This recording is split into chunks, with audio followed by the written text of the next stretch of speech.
Hello everyone, कैसे हैं आप सभी। तो ये जो हमारी सीटेट की पेपर 2 की सोशल साइंस की इम्पोर्टेंट टॉपिक की सीरीज चल रही है, आज उसका डे 8 है। इससे पहले मैं 1 वीक 7 डेज़ आपको करा चुकी हूँ। उसमें मैंने सारे इम्पोर्टेंट टॉपिक्स कराए हैं। अभी तक हमने ज्योग्राफी के करे हैं, अभी हम हिस्ट्री के कर रहे हैं और उसके बाद ऐसे ही मैं आपको पॉलिटी के और फिर आपको पेडागोजी भी कराऊंगी। ठीक है, तो इस तरीके से ये सीक्वेंस में आपका चल रहा है। और उसके साथ-साथ मैं आपको पीवाईक्यूज़ भी करा रही हूँ। पहले टॉपिक कराती हूँ और उस टॉपिक से जो क्वेश्चन आया हुआ है वो भी करा रही हूँ।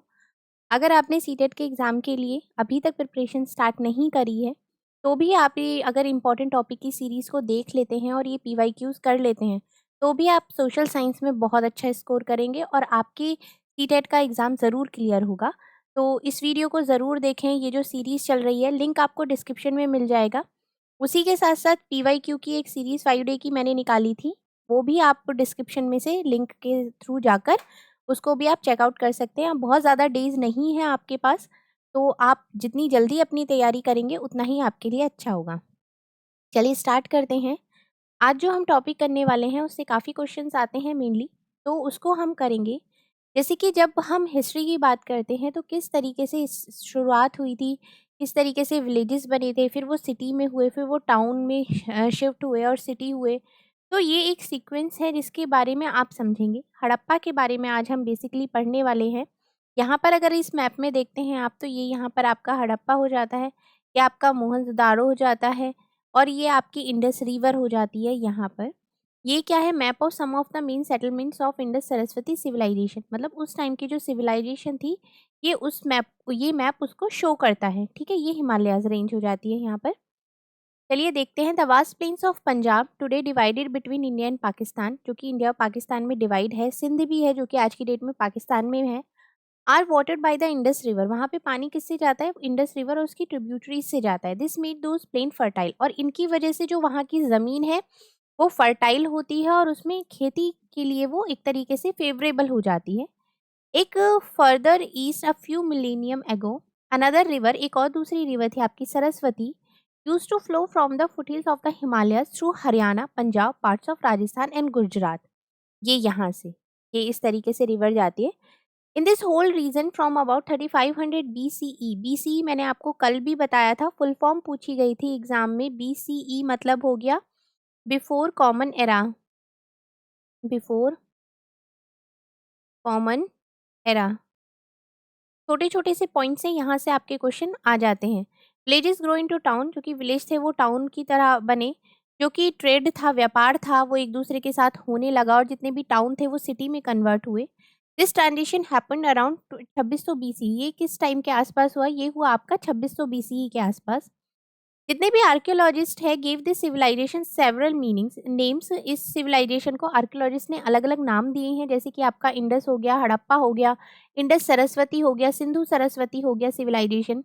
It's habitants are called Harappa, उसको क्या कहा गया, हड़प्पा कहा गया। It is one of the oldest civilisation in the world, और ये क्या है, वर्ल्ड की ओल्डेस्ट सिविलाइजेशन है। आपसे क्वेश्चन इस तरीके से भी पूछा जा सकता है, which of the oldest civilisation in the world, की कौन सी सबसे पुरानी सिविलाइजेशन है, तो वो आपकी कौन सी आ जाती है, हड़प्पा होती है वो।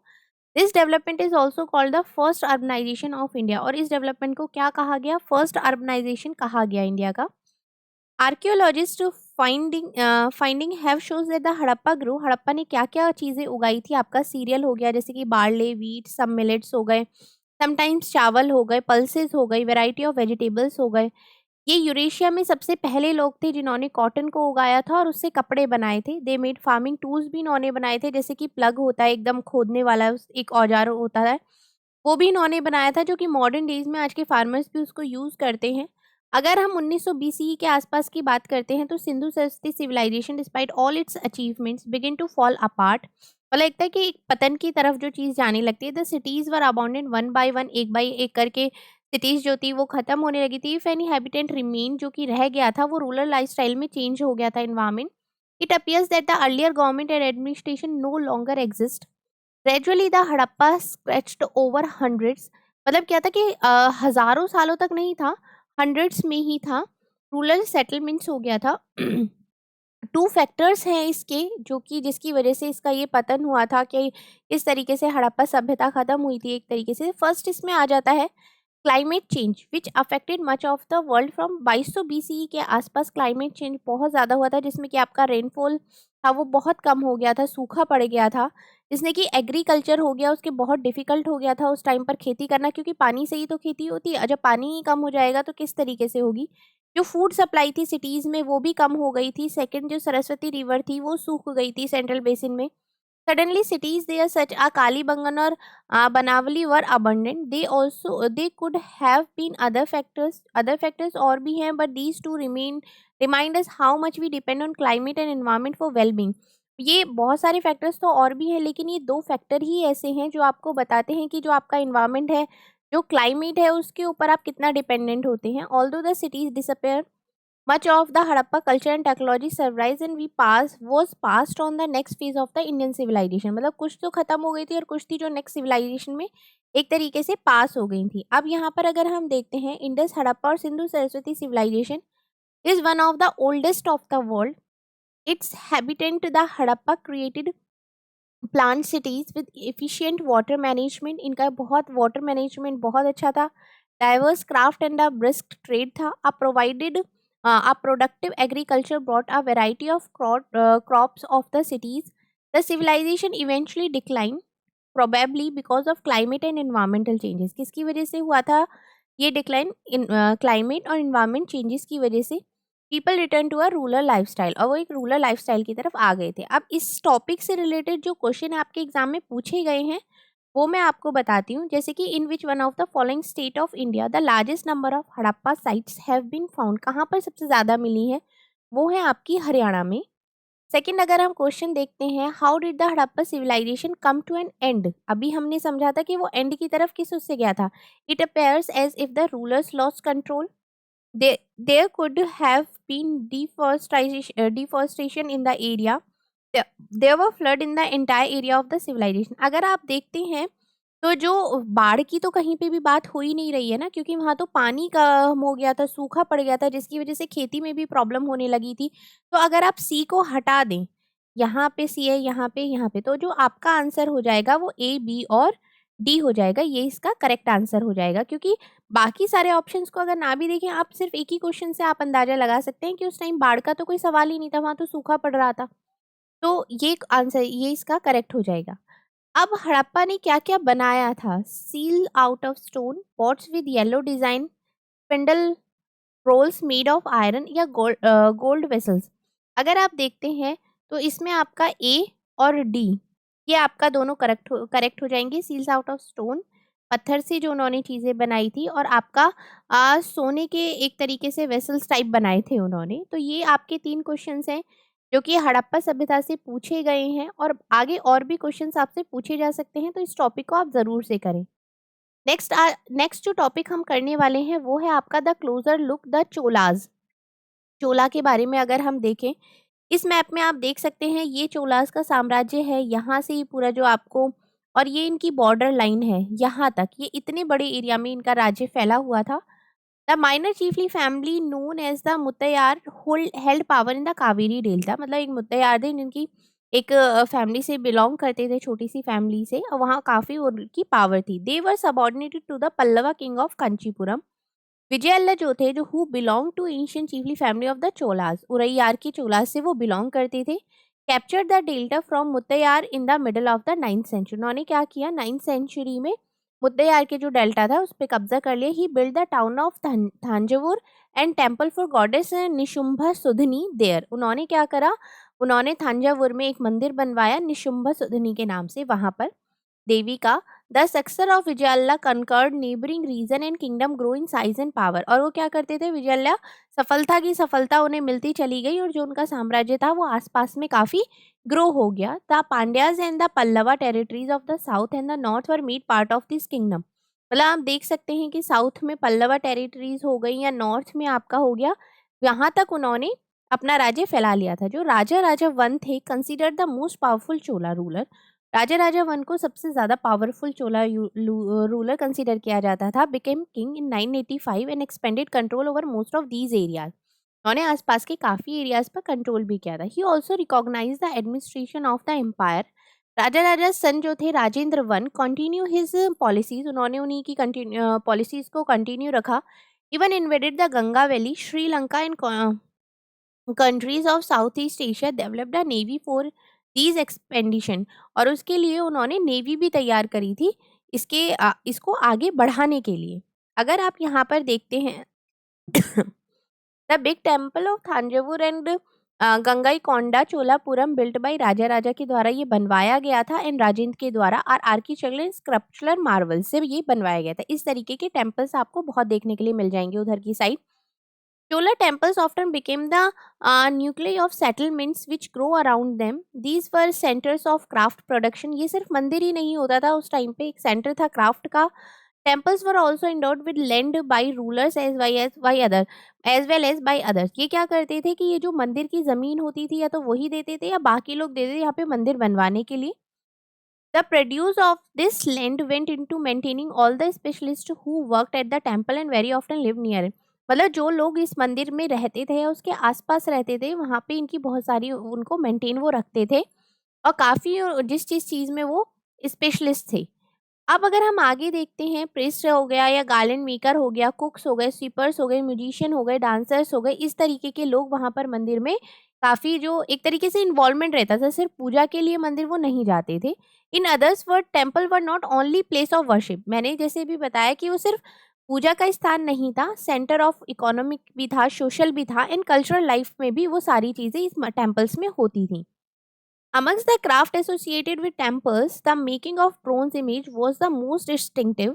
चोला bronze image are considered amongst the finest in the world. मतलब चोला की जो ब्रॉन्ज इमेजेस बनती थी वो वर्ल्ड में सबसे ज्यादा अच्छी थी। While most images were of deities, कुछ तो देवी देवताओं की होती थी और कुछ जो भक्त लोग होते थे उनकी भी इमेजेस वो बनाते थे।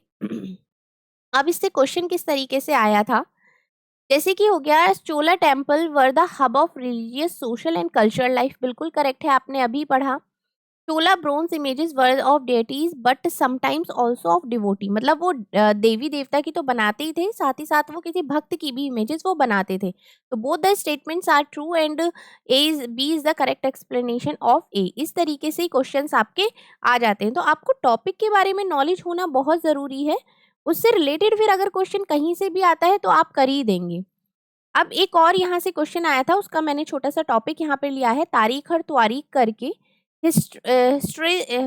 हिस्ट्रीज आर नोन एज तारीख, सिंगुलर है। अगर त्वारीख की बात करते हैं तो वो प्लूरल हो जाता है। इन पर्शियन में language of administration under the Delhi sultan. उस टाइम पे दिल्ली के सुल्तान के अंडर में एडमिनिस्ट्रेशन में जो लैंग्वेज पर्शियन यूज की जाती थी उसमें अगर सिंगुलर है तो तारीख लिखते थे और अगर प्लूरल है तो वो त्वारीख लिखते थे।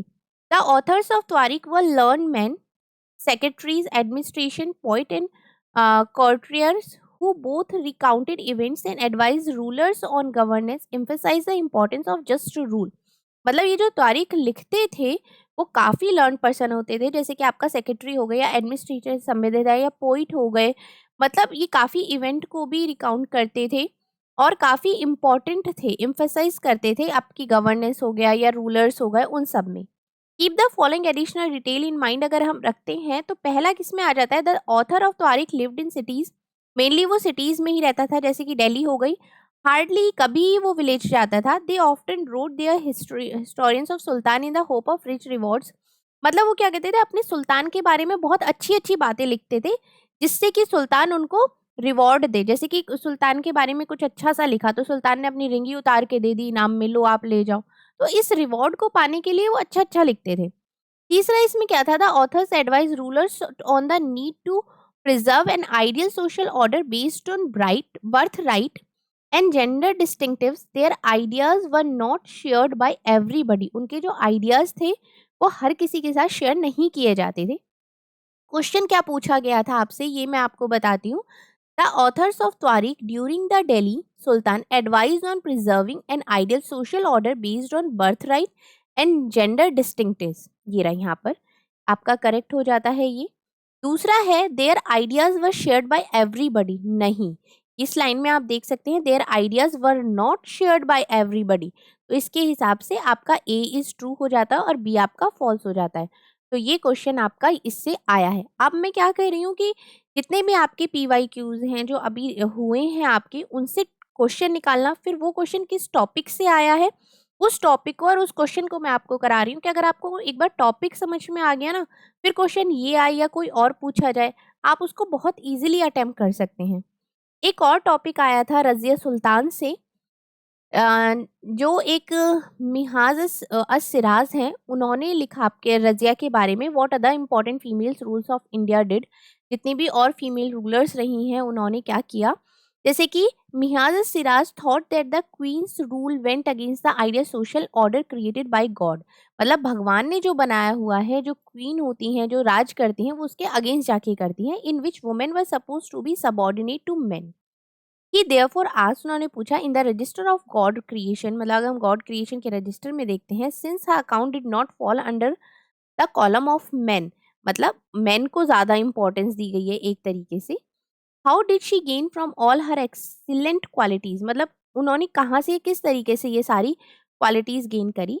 On her inscription and coins Raziya mention that she was a daughter of sultan Iltutmish. जो रजिया थी उन्होंने अपने सिक्कों पे ये लिखवाया था कि वो सुल्तान इल्तुतमिश की डॉटर हैं। This was the contrast of the queen Rudrama Devi, जिन्होंने 1262 से लेके 1279 तक का राज किया था काकातिया डायनेस्टी ऑफ वरंगल में, part of modern Andhra Pradesh में है जो आजकल। रुद्रमा देवी चेंज हर नेम, उन्होंने अपना नेम चेंज किया अपनी इंस्क्रिप्शंस में, and pretended that she was a man, और उन्होंने इस तरीके से दिखाया, इस तरीके से शो किया कि वो मैन है। अनदर क्वीन की अगर हम बात करते हैं, दिदा रूल्ड इन कश्मीर, कश्मीर में जिन्होंने राज किया था, her title is interesting, it comes from didi और एल्डर सिस्टर। ये भी आपको पता होना चाहिए कि जो एल्डर सिस्टर या दीदी का जो टाइटल है वो कौन सी क्वीन को मिला था, क्वीन दिद्दा, जो कि कश्मीर में राज करती थी, and obviously affectionated term given to the love ruler by her subject. अब जो इससे क्वेश्चन पूछा गया था वो मैं आपको दिखाती हूँ। Razia changed her name on her inscriptions and pretended she was a man. Author of Tariq used social and gender differences to argue that men are superior to women. ये तो था कि men are superior to women. Razia ने change नहीं किया था अपना नाम, रुद्रमा देवी ने चेंज किया था। तो इस हिसाब से A is false and B is true. तो आपका जो ऑप्शन नंबर 2 है वो आपका करेक्ट हो जाएगा। इन 1236 में अगर हम देखते हैं, सुल्तान जो थे इल्तुतमिश की daughter Raziya become sultan, Raziya sultan बनी, क्यों? क्योंकि Minhaj Siraj recognise that she was more able and qualified than her brothers. उनके जितने भी भाई थे उनमें वो सबसे ज्यादा क्वालिफाइड थी और एक तरीके से काबिल कह सकते हैं, but he was not comfortable at having a queen as ruler. लेकिन वो रानी बन के कंफर्टेबल नहीं, क्योंकि लोगों ने उनको एक्सेप्ट नहीं किया। आज की आप भी देखिए, कोई में एक लेडी है, वो सबके ऊपर राज करती है, तो लोगों को इजीली हजम नहीं होता है। तो समझ रहे हैं ना, उस टाइम पे तो ये चीजें कितनी ज्यादा थी। Nor were the noble happy at her attempt to rule independently, she was remove from the throne in 1240, 1240 में उनको हटा दिया गया था। ठीक है, तो ये रजिया सुल्तान के बारे में है। और यहाँ से आपका ये 2-3 टॉपिक्स हैं जो हमने कवर करे हैं, काफ़ी इंपॉर्टेंट टॉपिक्स है। अगर आप एक बार भी देख लेते हैं तो आप बहुत इजीली अटेम्प्ट कर सकते हैं अपना क्वेश्चन पेपर और बहुत अच्छा स्कोर कर सकते हैं आप एसएसटी में। तो अगर वीडियोस अच्छी लग रही हैं तो वीडियोस को लाइक भी करें और ज़्यादा से ज़्यादा शेयर करें कि जो लोग सीटेट के एग्ज़ाम की प्रिपरेशन कर रहे हैं, पेपर 2 सोशल साइंस की, और जिन्होंने अब तक तैयारी शुरू भी नहीं करी है, वो भी इस सीरीज़ को देख के बहुत अच्छा स्कोर कर सकते हैं अपना सोशल साइंस में। तो अगर आप सीटेट की तैयारी कर रहे हैं